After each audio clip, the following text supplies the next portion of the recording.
रात के करीब 2 बज रहे थे। यूरोप के एक शांत शहर की सड़कें लगभग खाली थीं। हल्की बारिश हो रही थी और स्ट्रीट लाइट की पीली रोशनी में सड़क चमक रही थी। एक काली कार धीरे धीरे एक पुरानी इमारत के सामने आकर रुकती है। कार से 2 लोग उतरते हैं। वे बिना इधर उधर देखे सीधे इमारत के अंदर चले जाते हैं। ऊपर तीसरी मंजिल पर एक छोटा सा कमरा है। अंदर पहले से 3 लोग मौजूद हैं। मेज पर लैपटॉप खुले हुए हैं, कुछ फाइलें बिखरी पड़ी हैं और दीवार पर यूरोप का बड़ा नक्शा लगा है। कमरे में मौजूद लोग किसी साधारण मीटिंग के लिए नहीं आए थे। वे एक नेटवर्क का हिस्सा थे, एक ऐसा नेटवर्क जो कई देशों में फैला हुआ था। लेकिन उस कमरे में मौजूद किसी भी व्यक्ति को यह अंदाजा नहीं था कि उसी समय उसी इमारत से कुछ 100 मीटर दूर एक और टीम उन्हें देख रही थी। दूर खड़ी एक वैन के अंदर बैठे लोग उनके हर कदम पर नजर रख रहे थे। लैपटॉप स्क्रीन पर लाइव फीड चल रही थी। इमारत के बाहर, सीढ़ियों में और कमरे के आसपास हर गतिविधि रिकॉर्ड हो रही थी। कुछ मिनटों तक सब शांत रहा।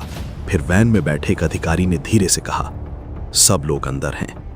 उसके बाद रेडियो पर एक छोटा सा संदेश गया और उसी पल एक लंबे समय से चल रहा खुफिया खेल अपने अंतिम चरण में पहुंच गया। कुछ ही देर बाद उस कमरे में जो हुआ उसने पूरे यूरोप में फैले एक जासूसी नेटवर्क को हमेशा के लिए खत्म कर दिया। लेकिन दुनिया को इस बारे में कभी खुलकर कुछ बताया नहीं गया। कोई आधिकारिक घोषणा नहीं हुई, कोई प्रेस कॉन्फ्रेंस नहीं हुई और ज्यादातर लोगों को आज तक पता नहीं चला कि उस रात वास्तव में क्या हुआ था। ये कहानी है उस गुप्त अभियान की जिसमें भारत की खुफिया एजेंसी रॉ ने यूरोप में काम कर रहे आईएसआई के एक बड़े जासूसी नेटवर्क को चुपचाप खत्म कर दिया। लेकिन इस कहानी को समझने के लिए हमें थोड़ा पीछे जाना होगा, उस दौर में जब यूरोप धीरे धीरे जासूसी की दुनिया का एक नया केंद्र बनता जा रहा था। 1990 के दशक के बाद दुनिया तेजी से बदल रही थी। सोवियत संघ टूट चुका था। यूरोप के कई देशों में नई राजनीतिक परिस्थितियां बन रही थीं, सीमाएं खुल रही थीं और व्यापार तेजी से बढ़ रहा था। यूरोप के कई देशों ने शेंगेन व्यवस्था अपनाई, जिसके कारण एक देश से दूसरे देश में यात्रा करना बहुत आसान हो गया। ये बदलाव आम लोगों के लिए तो सुविधाजनक था, लेकिन खुफिया एजेंसियों के लिए ये एक नया अवसर भी था। खुले बॉर्डर, बड़ी प्रवासी आबादी और वैश्विक व्यापार ने यूरोप को जासूसी गतिविधियों के लिए बेहद उपयुक्त बना दिया। इसी समय पाकिस्तान की खुफिया एजेंसी आईएसआई ने भी यूरोप में अपनी गतिविधियों को बढ़ाना शुरू किया।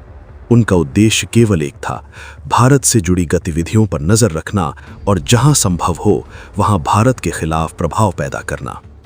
यूरोप के कई शहरों में उस समय अलग अलग राजनीतिक और सामाजिक समूह सक्रिय थे। इनमें से कुछ ऐसे संगठन भी थे जो भारत के खिलाफ अभियान चलाते थे। आईएसआई ने धीरे धीरे इन संगठनों के साथ संपर्क बनाना शुरू किया। शुरुआत में यह संपर्क बहुत साधारण लगता था, कभी आर्थिक मदद, कभी कार्यक्रमों में सहयोग, कभी प्रचार सामग्री। लेकिन धीरे धीरे ये सब एक बड़े नेटवर्क का हिस्सा बनने लगा। पैसा अलग अलग रास्तों से भेजा जाता, कभी किसी चैरिटी संगठन के नाम पर, कभी किसी फर्जी कंपनी के जरिए और कभी निजी दान के रूप में। इस नेटवर्क का सबसे खतरनाक पहलू ये था कि इसमें शामिल कई लोग खुद को जासूस भी नहीं मानते थे। वे सिर्फ ये सोचते थे कि वे किसी राजनीतिक उद्देश्य के लिए काम कर रहे हैं, लेकिन वास्तव में वे खुफिया नेटवर्क का हिस्सा बन चुके थे। इसी दौरान यूरोप के एक छोटे से देश में एक छोटा सा मामला सामने आया। एक बैंक ने कुछ संदिग्ध लेन देन की सूचना दी। पहली नज़र में यह मामला सिर्फ मनी लॉन्ड्रिंग का लग रहा था, लेकिन जब जांच शुरू हुई तो अधिकारियों को कुछ अजीब बातें दिखाई देने लगीं। पैसा कई देशों से होकर गुजर रहा था, लेन देन में शामिल कंपनियों के पते अक्सर बदल जाते थे और कई बार पैसा उन लोगों तक पहुंच रहा था जो राजनीतिक गतिविधियों से जुड़े हुए थे। जांच आगे बढ़ी तो मामला और जटिल हो गया। ये सिर्फ एक बैंक या एक देश तक सीमित नहीं था। वित्तीय लेन देन यूरोप के कई शहरों से जुड़ा हुआ था। स्थानीय एजेंसियों को शक होने लगा कि ये किसी बड़े नेटवर्क का हिस्सा हो सकता है। इसी समय कुछ जानकारी भारतीय एजेंसियों तक भी पहुंची। रॉ के अधिकारियों ने जब इन लेन देन का विश्लेषण किया तो उन्हें तुरंत समझ आ गया कि मामला साधारण नहीं है। कई नाम पहले से उनकी निगरानी सूची में थे। कुछ लोग ऐसे थे जिनके बारे में पहले भी संकेत मिले थे कि वे विदेशी खुफिया एजेंसियों के संपर्क में हैं। यहीं से एक लंबी और बेहद सावधानी से चलने वाली जांच शुरू हुई। रॉ ने तुरंत कोई कार्रवाई नहीं की। उन्होंने पहले ये समझने की कोशिश की कि ये नेटवर्क वास्तव में कितना बड़ा है। जांच के दौरान कई महीनों तक सिर्फ जानकारी इकट्ठा की गई, फोन कॉल्स पर नजर रखी गई, ईमेल ट्रैफिक का विश्लेषण किया गया, वित्तीय लेन देन को ट्रैक किया गया। धीरे धीरे एक बड़ा पैटर्न सामने आने लगा।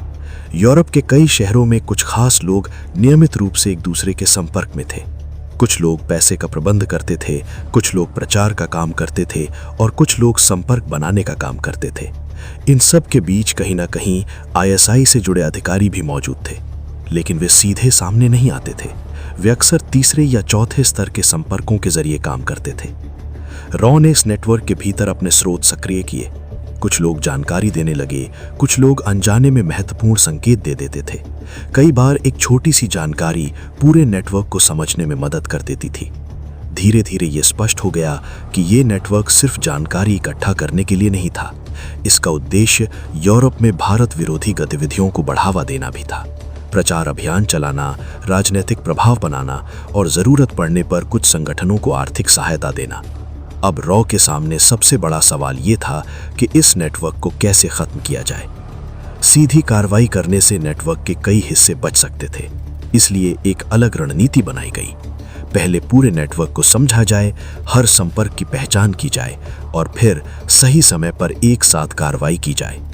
कई महीनों तक निगरानी जारी रही, मीटिंग्स पर नजर रखी गई, फोन कॉल्स रिकॉर्ड किए गए, यात्रा की जानकारी जुटाई गई। धीरे धीरे ये स्पष्ट हो गया कि नेटवर्क के कुछ प्रमुख केंद्र हैं। अगर इन्हें निष्क्रिय कर दिया जाए तो पूरा सिस्टम टूट सकता है। यही वो समय था जब ऑपरेशन अपने निर्णायक चरण में पहुंच गया। यूरोप की कुछ खुफिया एजेंसियों को भी इस बारे में जानकारी दी गई। सभी ने मिलकर एक समन्वित योजना बनाई। रणनीति साफ थी, नेटवर्क के मुख्य लोगों पर अलग अलग देशों में एक साथ कार्रवाई की जाएगी। इससे उन्हें एक दूसरे को चेतावनी देने का मौका नहीं मिलेगा।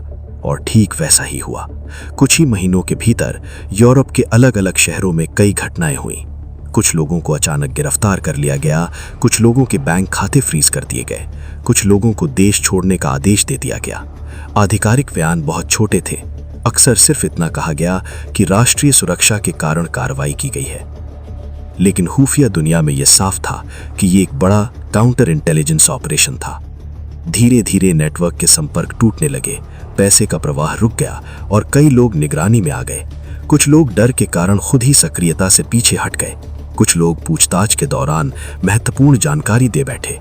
कुछ सालों के भीतर वो नेटवर्क जो कभी मजबूत माना जाता था, लगभग खत्म हो चुका था। कई प्रमुख लोग या तो गिरफ्तार हो चुके थे या यूरोप छोड़ चुके थे, और जो बचे थे वे लगातार निगरानी में थे। सबसे दिलचस्प बात यह थी कि इस पूरे ऑपरेशन के बारे में कभी सार्वजनिक रूप से ज्यादा चर्चा नहीं हुई। खुफिया दुनिया में कई बड़ी जीतें इसी तरह होती हैं। कोई शोर नहीं, कोई सार्वजनिक घोषणा नहीं, सिर्फ चुपचाप किया गया काम। उस रात यूरोप के उस कमरे में बैठे लोगों को शायद कभी यह एहसास नहीं हुआ होगा कि उनका नेटवर्क पहले ही टूट चुका था।